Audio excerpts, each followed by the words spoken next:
हमारे पति बड़े सौभाग्यशाली हैं जो आप उनको पीट रहे हैं। किस पति को क्रोध नहीं आएगा। कालिया नाग ने फुंकार मारी अपनी नागिनों की तरफ, अरे क्या बकती हो, मेरी पिटाई हो रही है, मेरे मुंह से खून की धार निकल रही है, मार मार के मेरी नसों को तोड़ दिया और तुम कह रही हो कि मैं बड़ा सौभाग्यशाली हूँ। तुम किसके पक्ष की बात कर रही हो? मेरी पत्नी हो, मेरे पक्ष की बात करो, तुम तो मेरे दुश्मन की पक्ष की बात कर रही हो।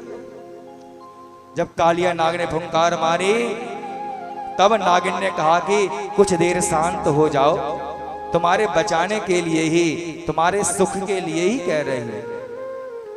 भगवान ने कहा एक बात बताओ, तुम्हारे पति को पीट पीट के सारी नसें तोड़ दी और तुम इनको सौभाग्यशाली समझ रही हो, क्यों समझ रही हो?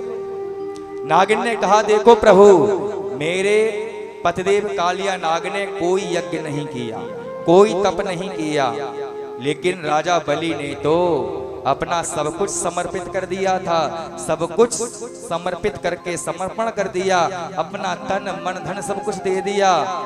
सब कुछ देने के बाद भी राजा बलि के लिए भगवान आपने केवल एक चरण दिया था सेवा के लिए। राजा बलि के सिर पर एक चरण रखा था, दो चरण नहीं रखे। ब्रह्मा जी आपकी दिन भर भक्ति करते हैं, तपस्या करते हैं। जब आपने ऊपर के लोगों को नापा था तो ब्रह्मा जी के लिए भी आपने एक चरण दिए थे सेवा के लिए। लेकिन मेरे पतिदेव कालिया नाग बलि और ब्रह्मा दोनों से भी ज्यादा श्रेष्ठ हैं, क्योंकि उनके सिर पर आपके दोनों चरण हैं प्रभु। जो ब्रह्मा को भी नसीब ना हुए, जो बलि को भी नसीब ना हुए, वह चरण जो है प्रभु आपके मेरे पतिदेव के सिर पर हैं। इसलिए मेरे पतिदेव बलि और ब्रह्मा दोनों से भी श्रेष्ठ हैं। भगवान इस बुद्धिमती बात को सुनकर बड़े प्रसन्न हो गए। कहने लगे नागिनो क्या वरदान चाहिए? मैं तुम्हें वरदान देना चाहता हूँ।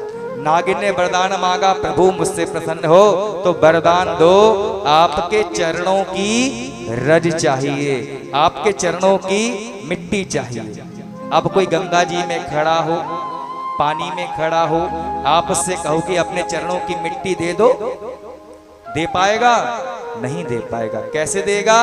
जब पानी से बाहर आएगा, जब मिट्टी लगेगी तभी तो चरणों की मिट्टी दे पाएगा। भगवान समझ गए ये जो नागिन जो है ये अपने पति को मुक्त कराना चाहती है। नागिन को वरदान दिया भगवान ने।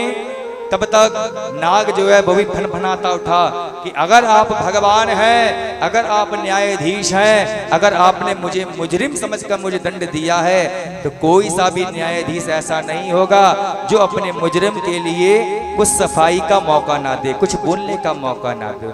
मैं अपनी सफाई में कुछ कहना चाहता हूँ। भगवान ने कहा क्या कहना चाहते हो? तो कहा प्रभु संसार को आपने बनाया, जीव जंतुओं को आपने बनाया, हमारे लिए आपने बनाया, क्या ये सत्य है? भगवान ने कहा पूर्ण सत्य है।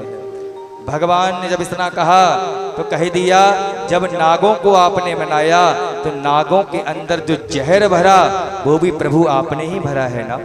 भगवान ने कहा ठीक है। भगवान ने कहा इतना? नाग कहने लगा प्रभु फिर हो गया फैसला, जो आपने हमको दिया हमने आपको दे दिया। तेरा तुझको अर्पण क्या लागे मेरा स्वामी, क्या लागे मेरा। इतना कह दिया। भगवान ने कहा बड़ा बुद्धिमान बनते हो, संसार को हमने बनाया, तुमको हमने बनाया, तुम्हारे अंदर जहर हमने भरा, लेकिन नागों को रहने के लिए रमणक द्वीप को भी हमने बनाया, इसीलिए तुम रमणक द्वीप में ही रहो। इतना कहा तो नाग ने कहा कि प्रभु आपका जो गरुण आता है वो हम नागों को मार देगा, खा लेगा। भगवान ने कहा अब कुछ भी नहीं कर पाएगा, क्योंकि तुम्हारे सिर पर मेरे चरणों के चिन्ह हैं, कोई भी बाल भी बाका नहीं करेगा। इतना कहा तो नाग भगवान को सिर पर बिठाकर जब यमुना के ऊपर आया, यमुना से बाहर निकला, भगवान की परिक्रमा को लगाकर सीधे रमणक द्वीप में चला गया। बोल कालिया मर्दन भगवान की जय। कुछ समय के बाद